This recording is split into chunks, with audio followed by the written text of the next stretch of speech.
mi kọ́mọ́ bá pópó ọdún o. Ọmọ bàdé mú ìwà òun Akímù àlùbáríkà.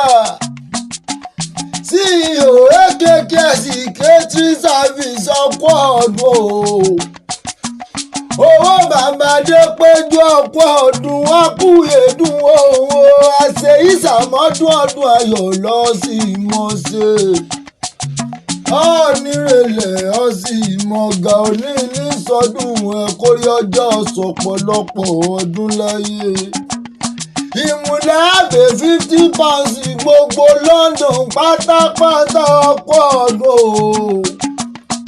Èèyàn tó kíwà ìdì ní South Africa mo pọ́ ọ̀pọ̀ ọdún ọ̀pọ̀ àjọ̀dún oríkà ọdún.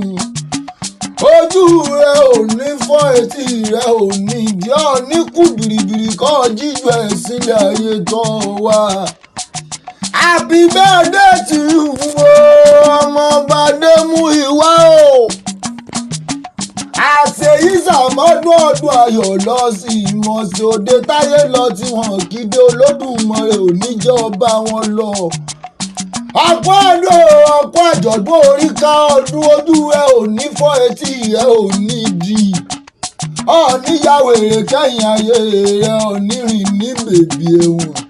Lọ́jọ́ tẹ́bi bá palẹ̀ Olódùmarè oníjọba sílé.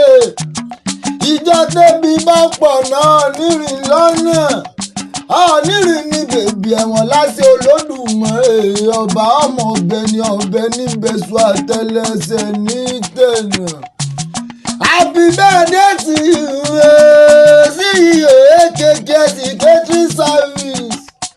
Àrídùnnú lọ́jọ́ Olódùmarè wá níjọ́ dàrí bànújẹ́ òkè lọ́mọ wà wo òkè lẹ́múrú sí i. Ojú rẹ ò ní fọ́, etí rẹ ò ní ìdí ọtí sọdún èyí náà ṣe tẹ̀mí ìsìn nínú owó nú ọlá nínú àìtètè kú balẹ̀ ọ̀rọ̀.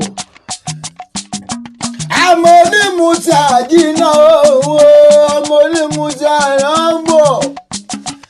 Àmọ́ onímù tí ànádòrú bí wọ́n ti porí kí àwọn bàbá rẹ̀ gangan nírànìrànlẹ̀ ayé tó wá. Àṣeyí sàmọ́dún ọdún ayọ̀ lọ sí ìmọ̀ọ́sẹ̀ kórìjọ́ ọmọlẹ́wà wò. Bí ó sùn gbẹ̀dẹ̀ etí dò ajímọ̀pọ̀ ògbòmí ewé òní ni kí gbogbo wọn parapọ̀ bọ́ gbẹ́rú àgbàdókè.